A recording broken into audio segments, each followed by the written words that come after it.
So I'm here at our soon-to-be home, and in the background you can see where I've been tilling the land and preparing it for growing our own stuff. So looking forward to that.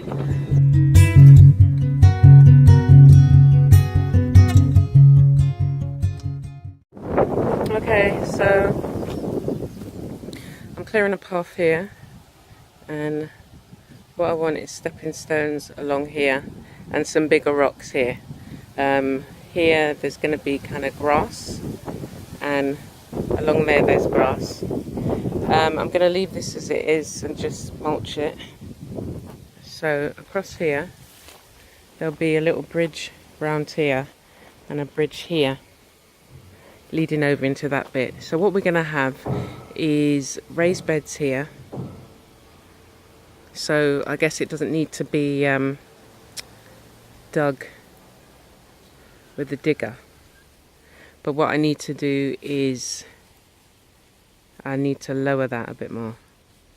And then this is going to be grass and some sort of like seating area with those, make it with those things, those tyres. So this is just like private, like if I'm having art workshops, we can sit here.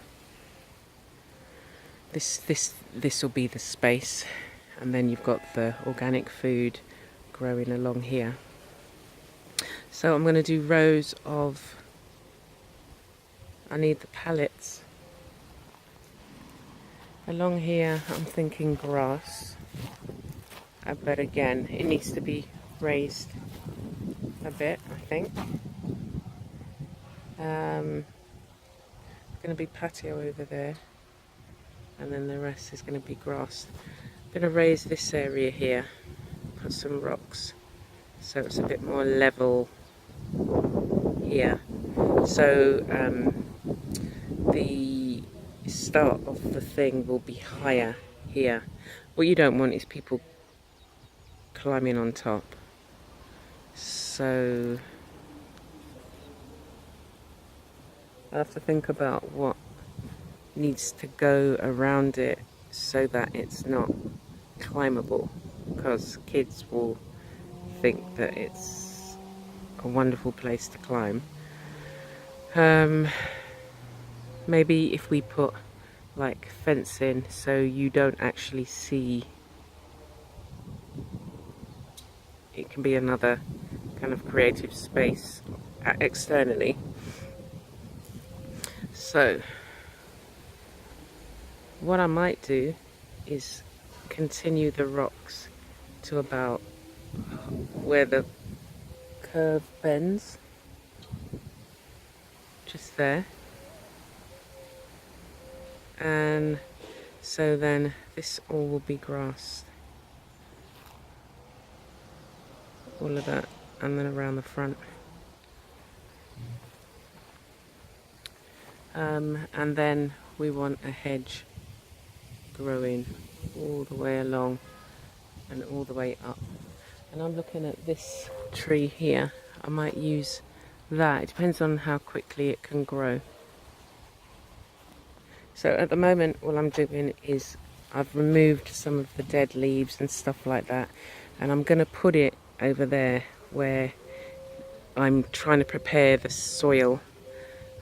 So putting mulch and stuff like that, putting the leaves, and as it dies down and breaks down it can nourish the soil, or give us some nourished soil. And this bit here, again, I want to kind of raise it a bit, all of this along here, so that it's this height rather than there's a dip here. So I need to remove some of that soil and put it here. Okay.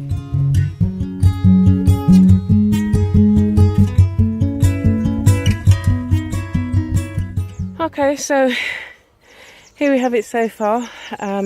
What I've been doing is trying to mulch the beds, putting some of the dry leaves that fell from this tree. I mean, they're going to go on compost heap, which I'm going to try and place over in that section.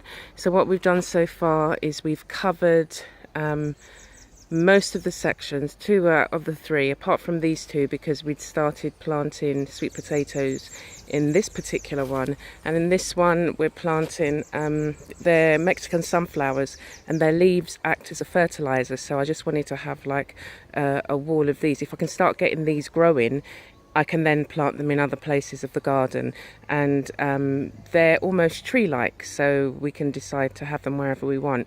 But I'll keep these at a kind of like 3-foot height maybe.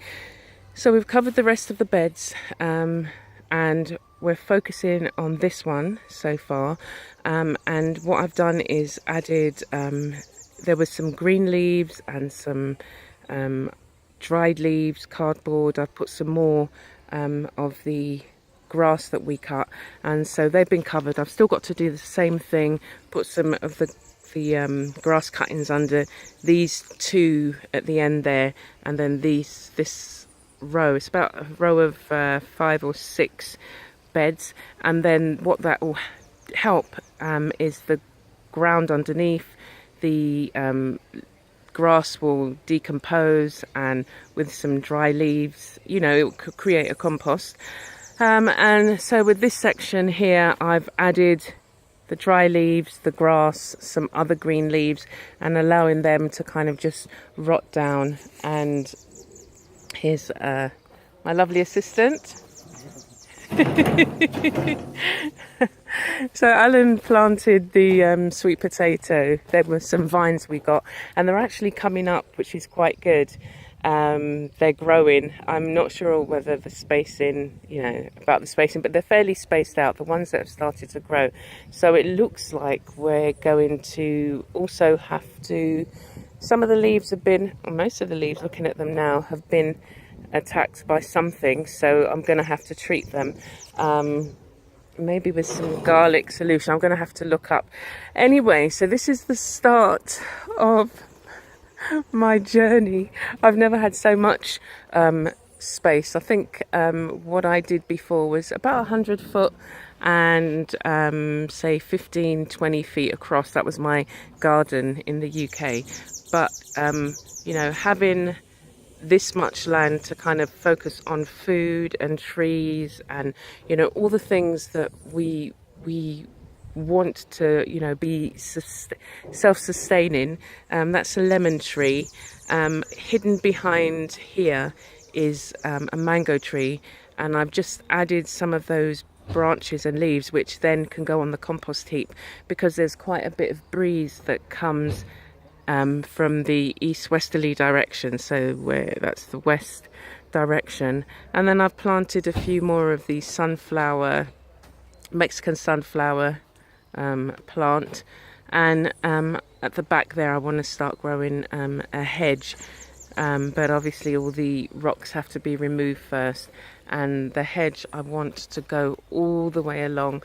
When we get to this particular bit, there's a lot of rocks, and then as you go up there's hardly any. So this is the challenge I've got at the moment, is to, you know, get to know the land, get to know, I mean, we're on a slope, so get to know what prefers to be grown here, look at what's happening in nature. I mean, if you look at the garden across there, it's lush, there's no watering system in there, and so whatever's growing is making the most of the rainwater. And then of course, obviously, the slope, we're on a slope, so you'll probably have some, depending on where the dip is, you'll probably have some richer varieties. Like this here is a grass that was growing over here, so there's particular sections where it's going to be a lot thicker and deeper, you know, like richer.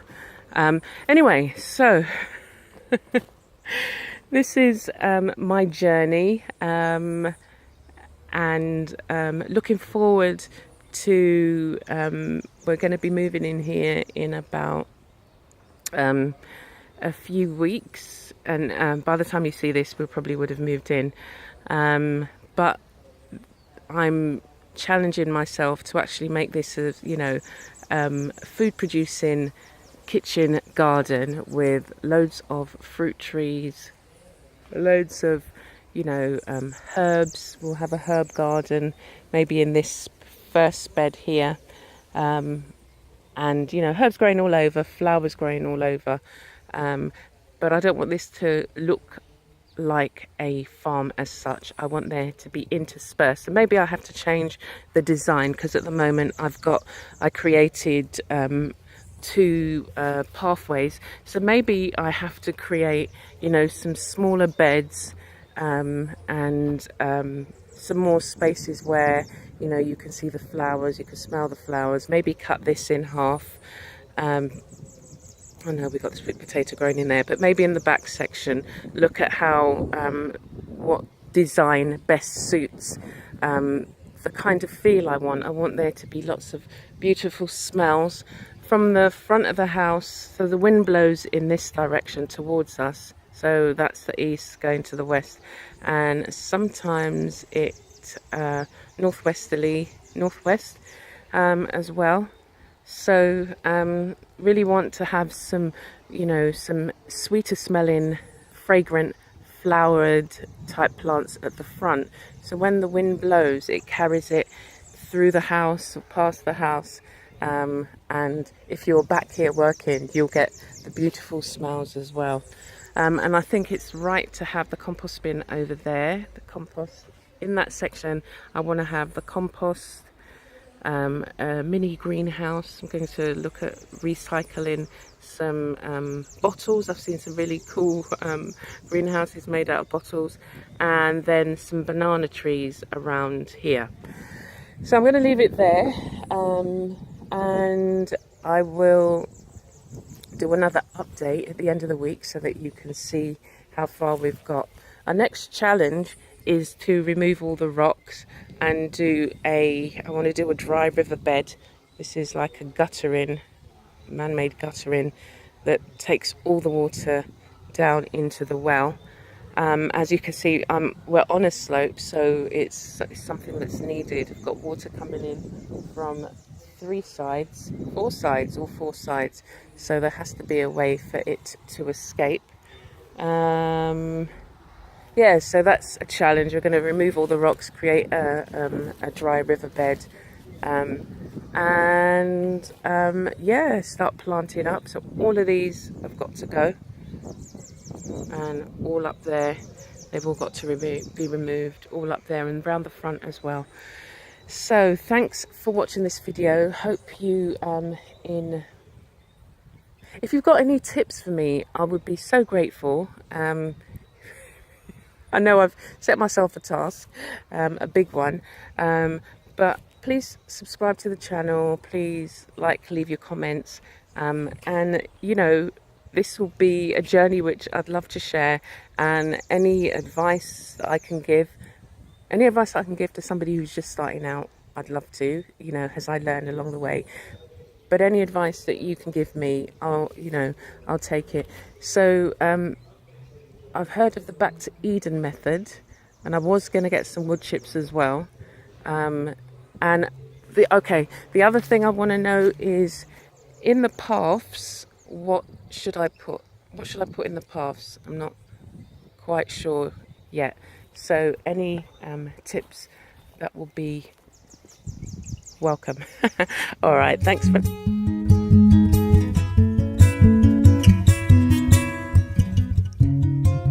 Okay, so yesterday I showed you the back of the house where I was working. This is the front of the house, and linked to I did a blog post about neglecting self. And when you start to think about your achievements, the things that you've achieved, the things that you have experienced, the good things, the bad things, everything, you have to take a look at some of the blessings. So today what we did was plant. I'd asked our neighbour for some banana suckers so that we could start growing bananas, and I've worked out that as the incline of the land, that's the point where they are, where that white bit is, that's where the land starts to slope. So there's quite good drainage there, and then it all drains down. So there are other things that I've got to take note of. But I was just, you know, being out here, being on the land, it just feels so good. And I have to give thanks for that. And when I'm feeling as if I'm neglected myself, coming out into nature is something that I really appreciate, like, you know, going for walks and things like that. And so what we have is a space where we can grow as many different varieties of food that we want. That's a well. And I want to grow flowers along here. We've got a frangipani tree that at the moment is being chomped on by these are they called hawk something moth, hawk moth, but they just like the frangipani tree. Now I had one of those clippers that I could take them off, because they can eat their weight. They can probably eat, I don't know how many's on this tree, but what I normally do is remove them, and then that kind of gives the tree a chance to flower and things like that, and hopefully try and get to a point where there are none of these moths. But apparently once they've stuffed themselves, they drop to the ground, bury into the ground, and then come out as these moths that love the light. So aim for the house.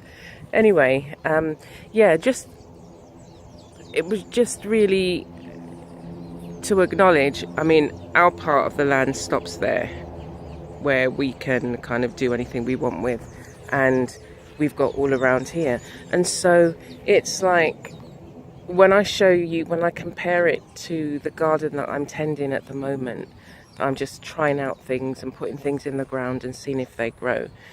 This is like 1,000,000 times more than I've got to work with. I've got like a little, I don't know, 9x3 patch, and it's full of gravel. But just thinking about the blessing that we have in being able to plant. My studio is half the size, or will be half, my temporary studio will be half the size of the one that I'm working in. And it's just like, you just got to let go and just make the most of what you've got. You've got so much more outdoor space, and there are other spaces in the house that I can, you know, spend time creating. So this was just really an update of yesterday, my last update. And then what I'll be doing is showing you all the different methods I'm trying and things that I want to build, and you know, getting your advice. Still looking for advice in terms of what to put in between the beds, but I'll do a separate video again for that. So thanks for watching, and you know, you'll be able to join in on the progress that we're making. So what I am going to do is do a separate video for things like, you know, how do I tend this bit of the garden and make it into separate places where, you know, you can sit and enjoy, you can be secluded from the road. I mean, at the moment we can't afford to put a fence in, so what temporary things can we put in, what plants can we put in that will be going beside the fence, that we can start that, and then, yeah, making the levels change, but making the most of that, and where it kind of dips sharply here. So you see, we've got a lot to work with. And then under the house, which I'm not going to go into, and then this is going to be like a patio area, but again, making the most of our skills, abilities and tools that we've got. So do come back, and I will share some updates and some things that we're doing at the moment. So here's just before I go, this is the flower from the frangipani tree, and because I managed to remove a lot of these caterpillars before, there are a few different sizes, but as you can see, that one's like stuffed, but the flowers are so pretty, and they smell beautiful. So I want to give them another chance. I have to find something that I can hold them with, because apparently they bite. It's raining, it's pouring.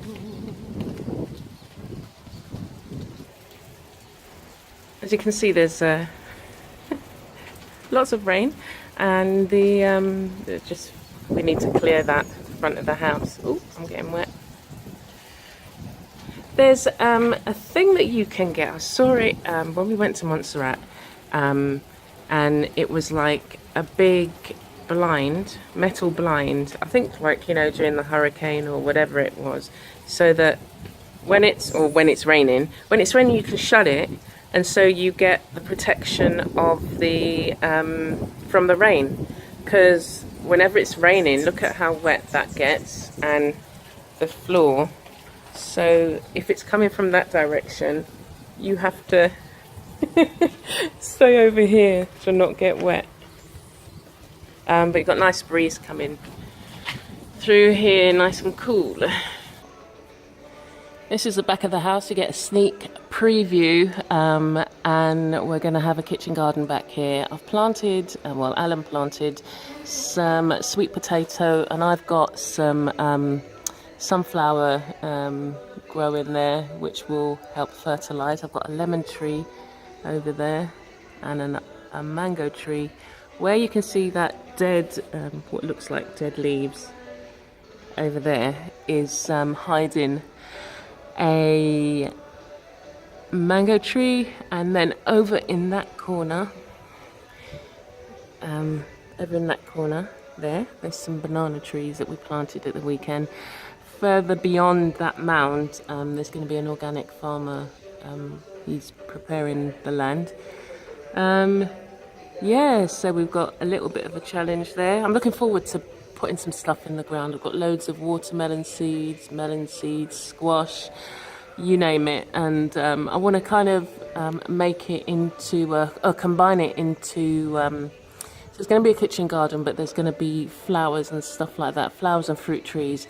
And so I've been busy watching loads of videos on YouTube and learning how to, learning about permaculture and no-till gardens, and just making the most from this particular space. So I'm looking forward to sharing some videos specifically on the garden and growing.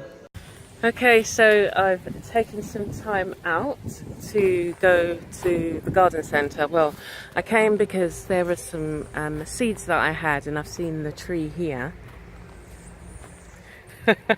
And I want to know what the tree is, and see how it grows. And I just love being in the outdoors and in nature, and I just love it. I really do. As I said, you know, this is one of the, if I could be not a full-time gardener, but I really enjoy being outdoors. I'm just looking at a beautiful plant. Look at this one behind me. Isn't that gorgeous? Look at the leaves. It's just being in a tropical environment. It's just so amazing how well the plants, especially some of the plants that we would grow as house plants in the UK, how well they grow. And I can see some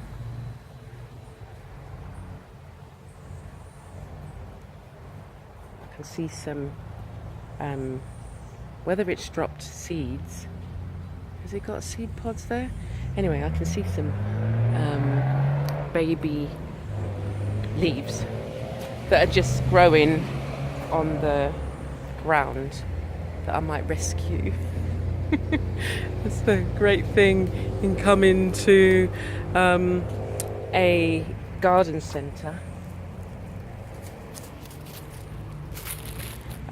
Like, look at this. Can you see it? Look at that. So this must be this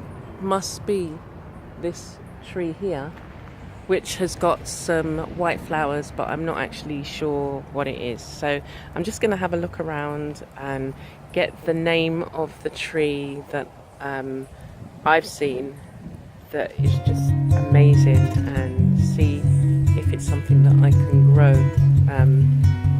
and see if I can get maybe one of these trees as well. Okay, so this is what I'm doing, is just scraping up the grass and then packing it around the banana tree. So I did this last month, and it all then, most of it, where you can see the brown bit, is where it was absorbed, so and broken down. So what I did was last month I did the same sort of thing, put the grass mulch around it up to about that, not leaving it so close. I'm going to just move it away from the stem itself, but packing it around it so when it does rain, the water won't evaporate in the sun, and it dries down and breaks down. See that one, I haven't touched it yet, but where I'd put the grass was about to there. This is the young one growing, so I've just literally put some in front, and I've put the covering up so that it won't be as windy, but it's growing here anyway, so as windy as it still is growing. As you can see, it's quite windy, so maybe some more taller trees, or the Mexican sunflower, which will grow really quickly and provide some like a windshield. Anyway, I'm just going to get on and finish off.